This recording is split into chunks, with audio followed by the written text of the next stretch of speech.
Skandal cinta segitiga Kerajaan Mataram yang berakhir tragis. Saat Kerajaan Mataram Islam dipimpin oleh Amangkurat I, hiduplah seorang gadis bernama Roro Oyi. Waktu itu sang raja baru saja kehilangan permaisurinya, Ratu Mas Malang yang meninggal. Diduga karena diracun oleh orang-orang di sekitarnya.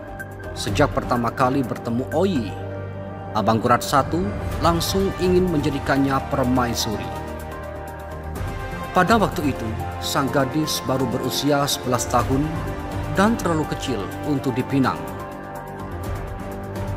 Oleh karena itu, Amangkurat I meminta salah seorang menterinya, Ngabei Wirareja, untuk mengurus sang gadis hingga remaja.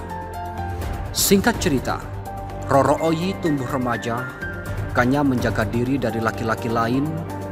Demi menjadi permaisuri Amangkurat I, dia justru jatuh cinta pada Pangeran Anom, yang tak lain merupakan putra sang raja itu sendiri. Dari sinilah kekacauan dimulai.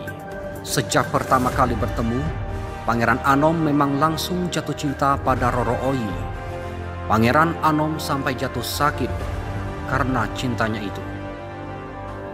Ia berbaring dengan berselimut kain dodot dan mengunci diri di dalam kamar sampai tidak makan dan tidak tidur.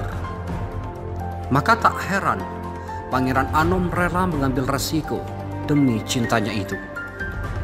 Ia pun memboyong Oyi dari kediaman Wirareja, menikahinya, dan keduanya hidup bahagia dalam cinta. Hal ini segera diketahui Amangkurat I. Dia pun jadi murka dan memerintahkan untuk membunuh siapa saja yang terlibat dalam penculikan itu, termasuk menangkap hidup-hidup Roro Oyi dan putra mahkotanya. Tindakan utusan Amangkurat I berada di luar kendali sesuai perintah raja. Mereka membakar kediaman Pangeran Anom, merusak serta menangkap orang-orang yang dianggap dekat dengan putra mahkota karena peristiwa ini. Ngabei Wirareja diusir ke Ponorogo, sedangkan Amangkurat I yang awalnya tergila-gila pada Roro Oyi sudah tak bisa menerima lagi keberadaannya.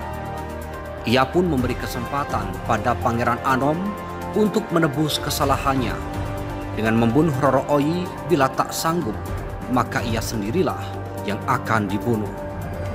Mendengar hal itu, Roro Oyi menjerit. Ia tak ingin suaminya dibunuh. Ia pun memohon suaminya untuk membunuhnya dengan terpaksa.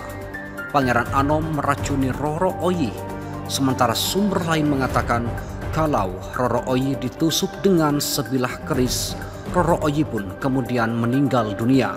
Karena berani membunuh istrinya sendiri, Pangeran Anom terbebas dari hukuman mati. Tapi kemudian Amangkurat I melucuti jabatannya dari putra mahkota. Ia pun dibuang ke suatu daerah bernama Lipura. Dalam masa pembuangan ini, dendam Pangeran Anom pada ayahnya terus membara.